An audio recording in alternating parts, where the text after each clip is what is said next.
We will start right here with Bill Rabinowitz.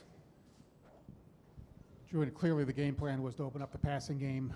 How do you think you played? How was it like? I mean, quite a contrast from last week. You didn't have much pressure, and you were nearly flawless.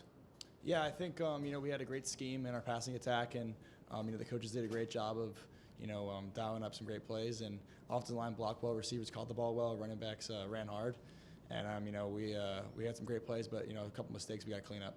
All right, we're going to come over here to Spencer Holbrook. Julian, do you think that obviously the competition level a little bit different, but do you think that this was a good step forward for you in your second start?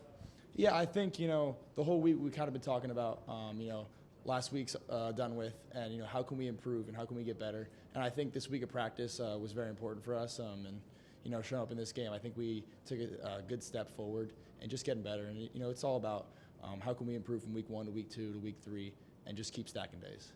Dylan Davis. Have you ever completed 16 straight passes in your career before? And what's that feel like when you're on the field and you have that hot hand? Do you realize you have that hot hand? I don't think I've done that before, but I think it's just when you get those completions kind of racking up, it builds confidence, and then the energy from the other players in the offense. When they start seeing we're moving the ball down the field like that, the other guys are bringing energy. Joe Nugent. First touchdown pass to Will Kazmarek. What kind of weapon can he be for this team in the passing game? Yeah, I think Will. He's a great tight end, and that was a great route by him, great catch, and our whole tight end room, we're very deep at tight end, and they all have different skill sets, but they have a lot of impact on our offense. So that was a great catch by him, and love to see it from him. Front row, Clay Hall. Julian, when you see Jeremiah leaking behind the defense, immediately triggers the throw? Yeah, for sure. We had that one, kind of backed up on our own 12-yard line or something. But we practiced that play all week. And it was awesome to go see us execute it. Go over here to the right side, Cameron Teague Robinson. Julian, right here. Do you go into a Texas game where, obviously the game plan is a little more conservative, and then they want you to throw it a lot more today, and you can throw it around the field to a bunch of different weapons. How much does having the skill position group that you have help you just kind of fill the void of whatever Ryan or whatever Brian call for you? Yeah, it's a huge impact. Having the receivers that we do here, having the off the line, being able to protect for that long, and then having the running backs who not only protect but then also get out in the route tree. So it was awesome to see. Those receivers today made some great plays, and they were running great routes, and they were always getting open. Front row, Joey Kaufman.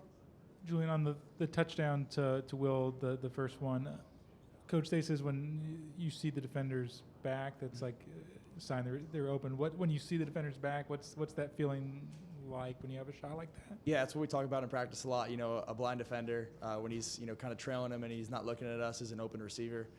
So once I saw him had a step or two on him, was ready to let it rip, and he made a great catch and had some run after the catch for the touchdown. All right, second row left, Patrick Murphy. Julian, Coach Dates talked about building off of this, knowing this was an overmatched opponent.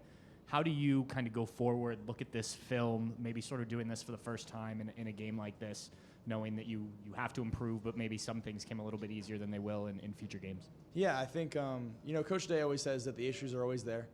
So, we made some great plays today, but, there's definitely stuff to clean up. The turnover that I had in the red zone, can't have that. Can't turn the ball over as a quarterback. So definitely some stuff to clean up, and we'll watch the tape, and, we need to grow from it and be ready for next week. All right, we'll go over here to Stephen Means. Julian, speaking of your one incompletion on today, what's the conversation like when you make a throw like that? Was it maybe just not a good throw? Was it a bad decision? What did you guys talk about on the iPad after you got a chance to see that play? Yeah, it was a bad decision on my part, and we just got to watch the tape and move on and learn from it because can't have those mistakes. We'll go over here to the front row, Jeff Gilbert. Julian, how well are you at the line before the snap, really understanding I know where the ball is going to go on this play, or are you having to wait for it to develop a little bit and decide then? Or are you really seeing it really well to start? Yeah, there's definitely some pre-snap element to it. That's from the preparedness that the coaches have for us.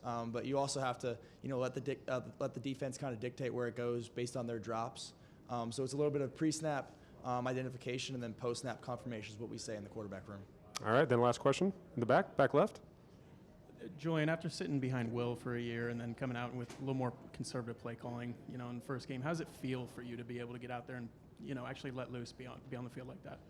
Yeah, it was awesome. Had a lot of fun today. can't say enough about the receiving room, the running backs, and the offensive line. Just everyone doing their part and making the offense move. All right, Julian, thank you very much. Thank you. Appreciate it.